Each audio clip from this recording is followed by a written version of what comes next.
Next ইলেকশ্যনবিলাকত নাঙলৰ ছবি লৈ ইলেকশ্যন খেলিবলৈ মানুহ বিচাৰি নাপাব।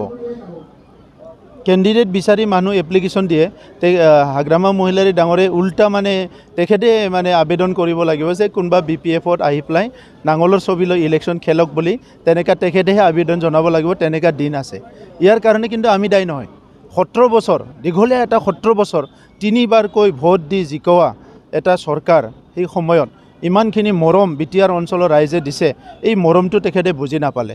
ৰাইজক প্ৰতাৰণা কৰিলে, ঠগ প্ৰবঞ্চনা কৰিলে, দমন নীতি চলালে, বহুত এটা হিংসাত্মক পৰিৱেশ তেখেতে এই সময়ত এটা আছিলে, তো সেইবিলাক নিয়ন্ত্ৰণ নকৰিলে।